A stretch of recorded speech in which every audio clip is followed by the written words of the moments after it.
اصل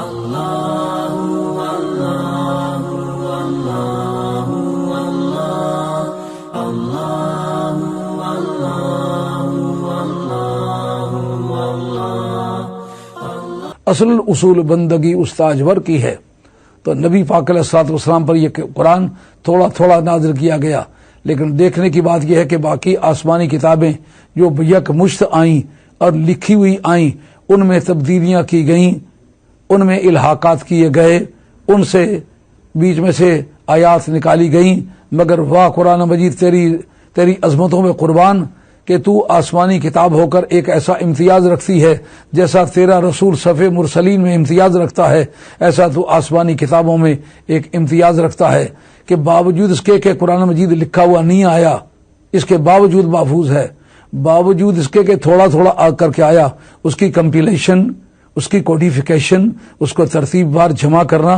اس کے قواعد و ضوابط کا لحاظ رکھنا، اس کے لیکچروں کا خیال رکھنا، ایک آیت آج آئی ہے، اس کے ساتھ کی دوسری آیت 2 سال کے بعد آئی ہے، تو پھر اس کو اس ترتیب اور ضابطے کے مطابق باقاعدہ محفوظ کرنا کہ آج اول سے آخر تک قرآن مجید آپ پڑھیں تو آپ کو یہ پتہ چلے گا کہ ایسی دنیا کی کوئی کتاب نہیں ہے کہ ہر سینٹنس کو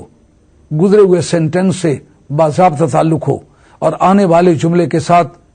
گزرے ہوئے جملے کا ایک ایسا حسین تعلق ہو کہ جتنے لوجیشن ہیں، جتنے منطقی ہیں، اس کے منطقیانہ ضبط و نظم پر اش کر اٹھیں، اور ایسی کتاب کے جو آئی تھوڑی تھوڑی کر کے ہے اور جس کو ترتیب دینا انتہائی مشکل کام تھا، آدمی خود چٹھی لکھے تو 4-10 دن کے بعد 20 دن کے بعد ایک جملہ اس سے پوچھا جائے کہ یہ جملہ کس جگہ کا تھا، تو چٹھی لکھنے والا خود نہیں بتا سکتا، تو بتائیے 6666 آیات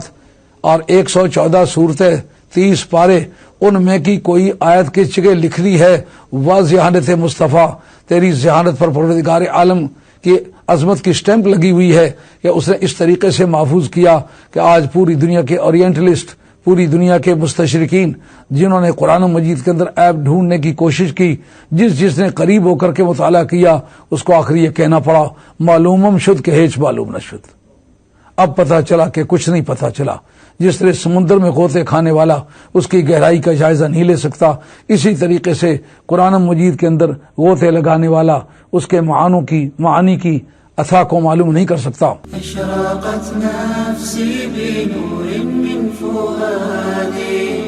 حینما رددت یا رب العباد وانتشت روحی